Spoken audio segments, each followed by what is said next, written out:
Nessa quarta parte do capítulo 3, nós vamos falar sobre as variáveis, as constantes e sobre os tipos de dados. Iniciando então a quarta parte do terceiro capítulo, vamos falar de variáveis de um programa, que dentro da linguagem de programação, uma variável representa na verdade um espaço reservado na memória. Nesse espaço, um valor ou uma expressão será armazenada.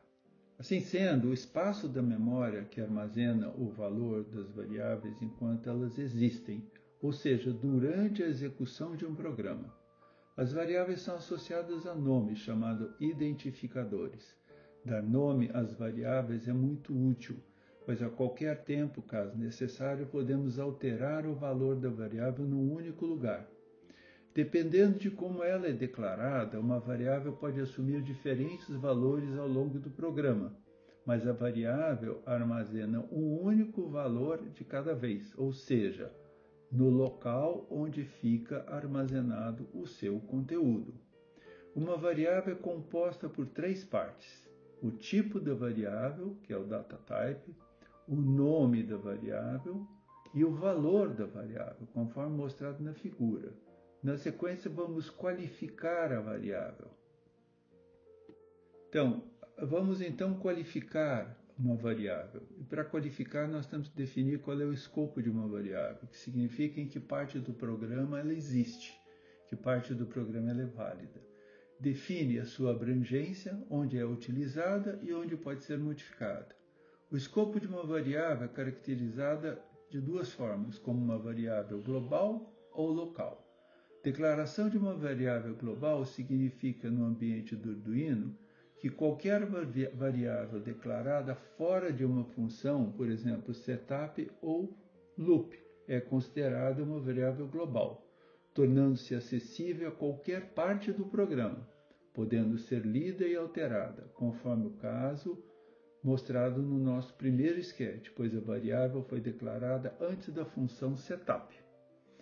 A declaração de uma variável local significa que a variável é declarada dentro de uma função, como por exemplo, dentro da função setup ou dentro da função loop. Nesse caso, a variável só existe dentro da função e caso seja chamada fora da função, o programa irá mostrar erro. Ainda falando da qualificação de uma variável, nós temos que falar da declaração da variável ser uma constante. Ainda vamos falar sobre o formato de uma variável ao longo desse capítulo, mas antes vamos aprender em que situação essa variável pode sofrer alterações dentro de um programa, ou seja, se ela pode ser modificada ao longo do programa ou se ela é imutável.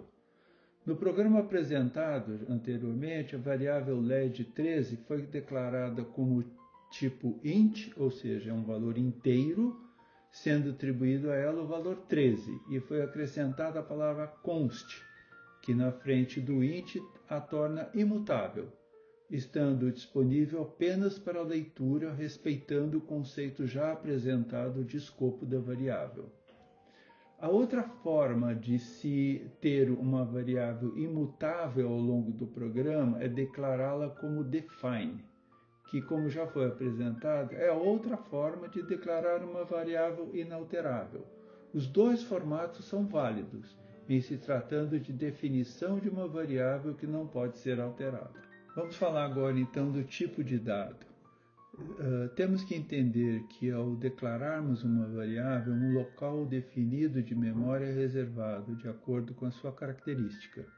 É o tipo do dado que determina a característica da variável, ou seja, que tipo de conteúdo a variável é capaz de assumir, para assim determinar qual é o espaço a ser reservado para ela, além de informar ao processador como lidar com essa variável. Cada tipo de dado possui uma característica específica, sendo importante definir qual o tipo de dado que estamos utilizando. E a tabela abaixo nos mostra os tipos de dados com a sua característica mais importante, que é o número de bits, ou seja, sua extensão. Qual é a necessidade de número de bits necessários ao seu armazenamento. Vamos falar então agora dos formatos dos dados. O primeiro formato é o booleano, que é o mais básico, que possui as alternativas de falso, off, low ou zero, ou ainda true, on, high e 1, que seria o verdadeiro.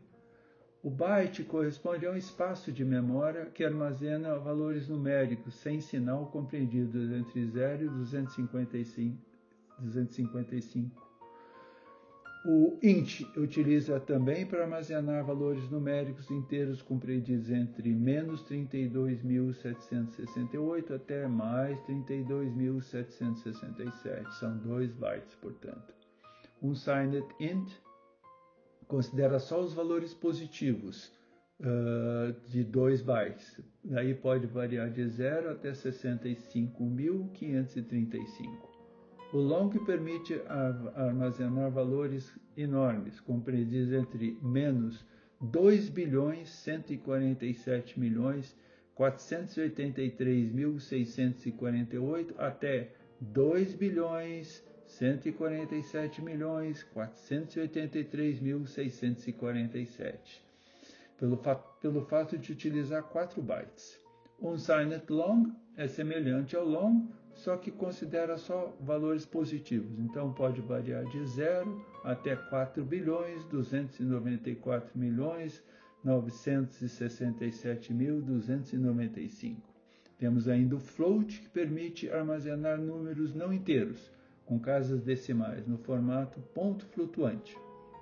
E aí pode variar de menos 3,4 elevado à 38ª potência até mais 3,4 elevado à 38ª potência, utilizando, portanto, 4 bytes.